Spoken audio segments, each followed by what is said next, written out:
Hey guys, so here we go with the third video for chapter 23, and we're going to be talking about division and democracy in France. So the 1800s was a very tumultuous century for France. You know, they started out the century in chaos with the French Revolution in full swing, then they became the most powerful country in Europe under Napoleon, and then after Napoleon's fall from power, France really struggled to maintain a stable government. They went back and forth between trying to bring back an old school monarchy, and then, you know, they became a republic again, and they just really couldn't figure it out. And then after the revolutions that we talked about in chapter 22, back in 1830 and 1848, France was looking for strong leadership, and they hoped that they had found it in Napoleon III. Now, remember we talked about Napoleon III back in chapter 22 as well. He was the nephew of Napoleon Bonaparte, and much like his uncle, claimed the title of emperor after being elected by the people. He didn't take power in a violent overthrow of the government or anything like that. You know, he came to power after the Revolution of 1848, and the French hoped that a return of a Napoleon, right? They just loved the sound of that name, would bring back greatness to France. Unfortunately for them, though, it really didn't work out too well. Even though France appeared to be a constitutional monarchy under Napoleon, remember, a constitutional monarchy was like what Great Britain had, where there were limits on the power of the monarchy. The reality, though, is that Napoleon was an absolute monarch. Okay, he ruled with absolute authority. He controlled elections so that only his supporters would win. He imposed censorship of the press. He suppressed opposition. Okay, all that fun stuff. A positive of his rule, though, was there was some successes in industry and trade. France was industrialized by the mid-1800s, and they used it to expand railroads. They built Paris into a modern city, commissioned the building of large structures like the Eiffel Tower you see here, and also in terms of both industry and trade, under Napoleon's rule, France commissioned the building of the Suez Canal. Let me move me here. The Suez Canal, you see it right here. It's in Egypt, and it connects the Mediterranean Sea to the Red Sea. And then if you keep on going south from the Red Sea, you go into the Indian Ocean.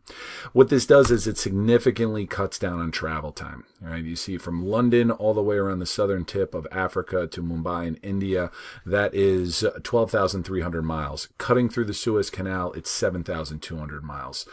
So you're talking much faster travel time. That means a lot more can be done in terms of trade. So fighting for control of the Suez Canal would be a point of contention in later decades, but France was responsible for building it. However, despite some of this stuff, what Napoleon was best remembered for were his failures when it comes to foreign relations.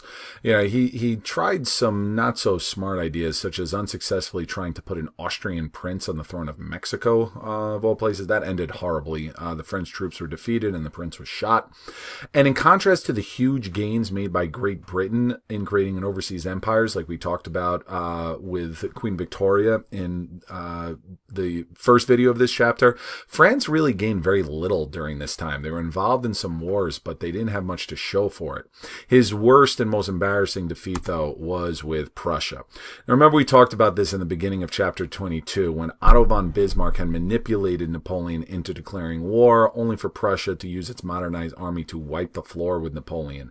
Napoleon himself was eventually captured after a battle. That's a picture here. You have Napoleon here on the left, and then Bismarck with his pointy German hat on the right, kind of talking things over, but still it showed that he was done for after that, and this effectively ended his reign as emperor. Now, following the end of the monarchy again in France, France proclaimed itself to be the Third Republic. Okay, remember the First Republic was very briefly during the French Revolution, then the second one after the Revolution of 1830, and now they're back to a Third Republic. So you got a provisional, meaning a temporary government was set up after Napoleon's fall from power, and it was forced to accept a very harsh peace treaty with France that the French would remember over the following decades leading up into World War I. But we'll talk more about that in later chapters. The new government immediately experienced some challenges, the most notable being the Paris Commune in 1871. This was an uprising, right, where, let me move me back down here. It was started by people known as communards. The communards were a combination of a couple of different groups. They included socialists and Republicans. Now, by Republican, I'm not referring to anything that has to do with the modern American political party. It refers to people who wanted to defend the new republic right, from going back to a monarchy. And the socialists dreamed of creating a socialist state. So, they were both anti-monarch, but they did have some slightly different goals in this. But still, the French government ordered the communists to disperse, and when they refused, the government sent in the troops, and violence resulted in over 20,000 deaths. It got very, very ugly. There were ugly atrocities on both sides, and the violence only led to a deepening of social divisions within France, rich versus poor and so forth. Now, despite the violence of the Paris Commune, the Third Republic still lasted for over 70 years, up until World War II. Its system was typified by what we call the coalition system. Now, France had a lot of political parties. They still do to this day, right? These are a number of their political parties. And this is, very unlike Great Britain and the United States, that typically only has two, right? Yeah, we have more than two, but it really only boils down to two main ones. Now, the upside of having a lot of different political parties is that you have more options for voting. Right? So people have more options to vote for political parties that best suit their individual views. The bad side, though, is that it's tough for any one party to gain enough of a majority that they control the government. So what they do is they form coalitions or alliances. That's what coalition means, in order to maintain stability in the government. These types of governments are still common in some countries in Europe today, such as France. Now, the most serious challenge that the Third Republic faced, though, was this thing called the Dreyfus Affair. Now, this scandal centered around Alfred Dreyfus. He was a high-ranking army officer in the French army who happened to be Jewish. Now, Dreyfus was accused of being a German spy, and he was put on trial where neither Dreyfus nor his lawyer were allowed to see the evidence used against him. He was found guilty. Okay, you see the ceremonial drumming out of the military, the breaking of his sword, and he was imprisoned. And even though new evidence proved he was innocent, he was denied a new trial. He was decades later eventually freed, but the damage had been done. The trial deeply divided the nation. Conservatives and church officials opposed Dreyfus, while supporters of Dreyfus were mostly liberal and Republicans. Right? You see how two very, very similar posters could take complete opposite sides. Dreyfus un traitre, right? That's traitor, and Dreyfus is innocent.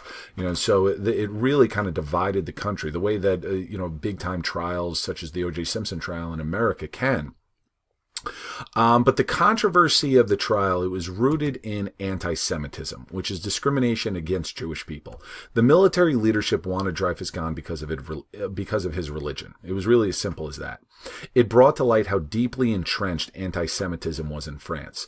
Now, this wasn't just in France. Anti-Semitism was rising throughout Europe in the 1800s, and this in turn led to a rise in Zionism. Zionism was the movement that wanted to create a Jewish state in their ancestral homeland in the Middle East. Now, we'll come back and revisit the idea of creating a Jewish state after World War II when it gains a lot more international support. But also keep in mind what we're talking about here with the rise of anti-Semitism going into the 20th century, because that's going to have some serious implications for World War II as well. All right, so that wraps things up with France, and that also wraps things up for this chapter.